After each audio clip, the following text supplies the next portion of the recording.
समुद्र किनारे बसा था एक छोटा सा गांव, नील गांव। यहाँ के लोग सीधी सादी जिंदगी जीते थे।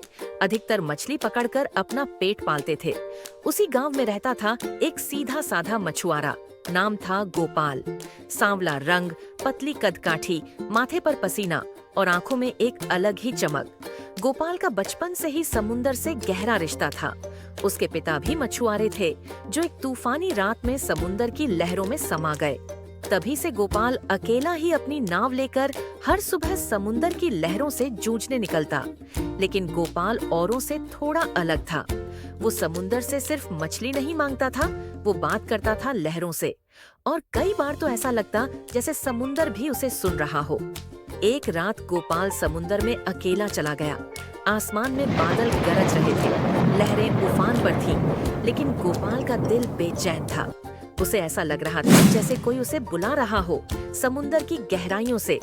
तभी उसकी जाल में फंसी एक अजीबोगरीब मछली, सुनहरी और नीली चमक वाली, आंखों में इंसानों जैसी समझ। गोपाल ने जाल से निकाला तो वो मछली बोली, हाँ बोली, गोपाल, तू इस समुंदर का सच्चा बेटा है। मैं तुझे एक वरदान देना चाहती हूँ, पर ध्यान रहे, इसका उपयोग सिर्फ सच्चाई और जरूरत के लिए करना। गोपाल स्तब्ध था। मछली ने कहा, तू जब भी इस सीप को अपने दिल की सच्चाई से दबाएगा, तुझे एक चमत्कार मिलेगा। लेकिन लालच या झूठ में इसका उपयोग किया तो तेरा अंत भी समुंदर की गहराइयों में होगा। मछली ने उसे एक चमकती हुई सीप दी और फिर लहरों में गायब हो गई। अगली सुबह गोपाल ने सोचा कि ये सब सपना था। लेकिन जब वो समुंदर में गया और सीप को हाथ में पकड़ा तो कुछ अजीब हुआ। जो मछलियां उसकी नाव में मरी पड़ी थीं, वो फिर से जीवित हो उठीं।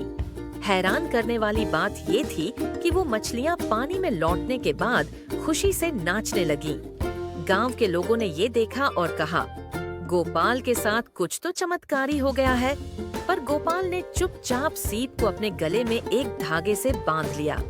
जैसे ही गांव में गोपाल की सीप की कहानी फैलने लगी, कुछ लालची लोग उसके पास आने लगे।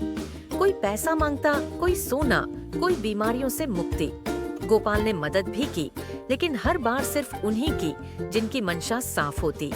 लेकिन गांव का मुखिया भोला राम, जो पहले से ही गोपाल से जलता था, अब खुलकर उसके खिलाफ हो गया।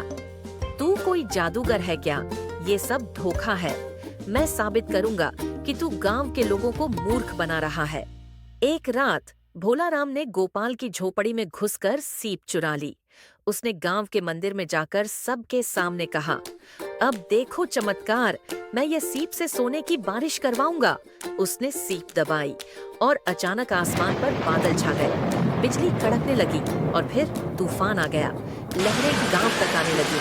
सीप से एक अजीब सी नीली रोशनी निकली और भोला राम जमीन पर गिर पड़ा। उसके मुंह से झाग निकलने लगा और वो बेहोश हो गया। गोपाल ने दौड़कर सीप वापस ली और आंखें बंद कर समुंदर से माफी मांगी। मुझे माफ कर दो, ये मेरी गलती नहीं थी। मैं इस वरदान का गलत उपयोग नहीं चाहता।